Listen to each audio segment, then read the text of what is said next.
political career at its peak has been cut short. Mid-term, Tamil Nadu lost its chief minister and one of its most popular leaders, J Jayalalitha.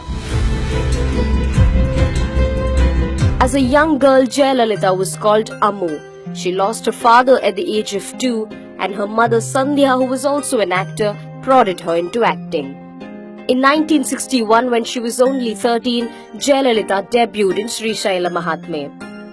4 years later, in 1965, she starred in Ayirathil opposite the star himself, M.G. Ramachandran.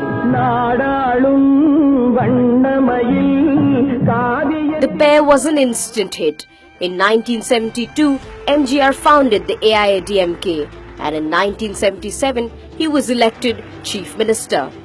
Karunanidhi's DMK was a formidable opponent. To counter that, MGR wanted a charismatic orator by his side.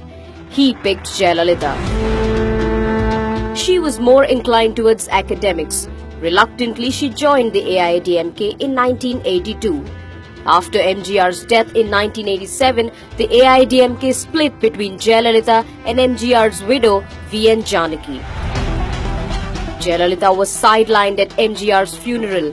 That gained her public sympathy. The party lost the upcoming election, but Jayalalitha became the first woman to be elected leader of opposition in 1989. During a budget session in the State Assembly, Jayalalitha was jostled by DMK leaders. She left the assembly with injuries and a torn sari.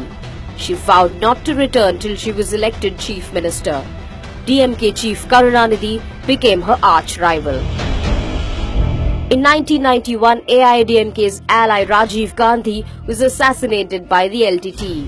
Riding on a sympathy wave for the Congress, Jayalalitha came to power in the next election. J Jayalalitha ennum naan Tamil Nadu அரசின் முதலமைச்சர் என்ற முறையில் Following MGR's lead, Jayalalitha eliminated the possibility of any party member challenging her, and that has been the case till now.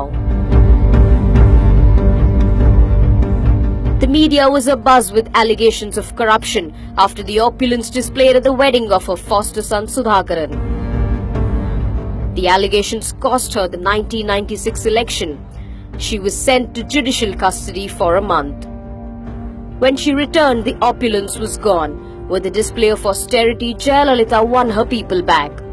The AIADMK was briefly an ally to both the NDA and the UPA, but ultimately, Jayalalitha chose to walk out. Over the years, she stayed away from the media too. Chief Minister, a pleasure talking to you on Hard Talking. I must say it wasn't a pleasure talking to you. Namaste. But Amma retained the trust of her people. In 2014, Jayalalitha was convicted in an 18-year-old disproportionate assets case. She was disqualified as Chief Minister, but the Karnataka High Court acquitted Amma and put her back in the Chief Minister's chair. This time she expanded her welfare schemes and the people voted her back to power.